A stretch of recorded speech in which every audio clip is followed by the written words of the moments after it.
Okay. Maglalagay lang ako ng ating mga paboritong indicator. So, eto, sige. Para sa mga hindi pa nakakasubok ng Instagram's charts, click nyo lang dito yung indicator. And then, lagay nyo, kunyari, moving average. Ginagamit ko moving average exponential. So, sa sample na to. So, yung default is 9. Ako yung default ko, may halong 6. So, 69. Yan. Tapos, pwede mong i-customize yung linya mo. Pwede mong gawing linya, pwede mo gawing sago. Depende sa trip mo yan. So, yung laging tinatanong to. So, papangunahan ko na. Sir, bakit EMA 69? So, wala. It's an arbitrary number.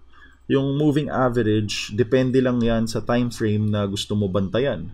So, kung may 50-day moving average, may 100-day moving average, yung 69 medyo nasa kalagitnaan, medyo. So, it depicts a medium-term perspective, right? So, yun yung ano ko dun. Yun lang yung trip ko lang. Walang magic dyan. Pero minsan mukha siyang magical, no? Depende kung paano mo gamitin. Tapos, labas pa tayo ng isa, MA. Ano mainstream na MA? Hindi, ano na lang. 18. Yan, may short term tayo.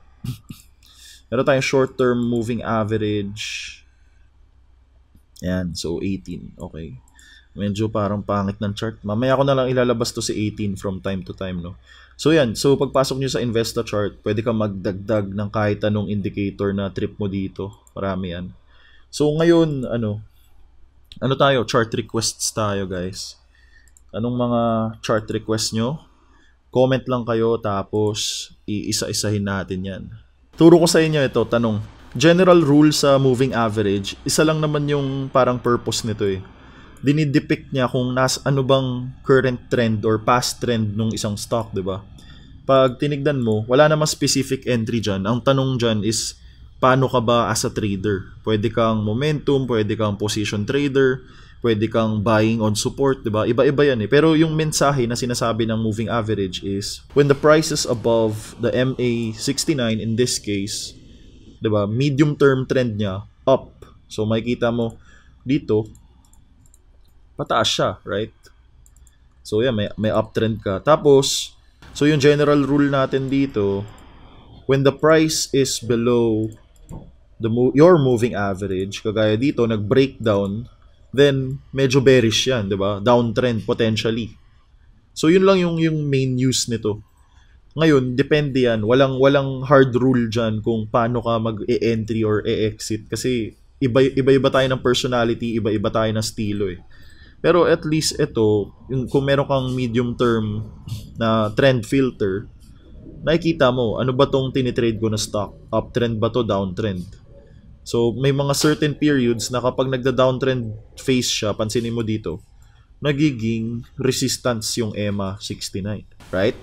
Ayun o, nahihirapan siya. Until the time that it proves that the stock can already break out above the EMA 69.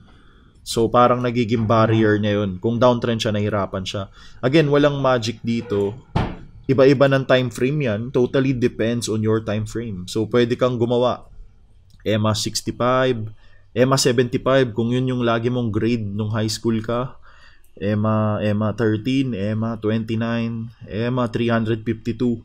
Depende yan sa anong gusto mong bantayan na time frame. So, hope that answers the questions. Yan yung guide, at least may guide na tayo kung paano tanawin, paano gamitin tong natin, 69ers, no? So, simula tayo. Chart request, sige, comment lang kayo, tapos i-analyze natin.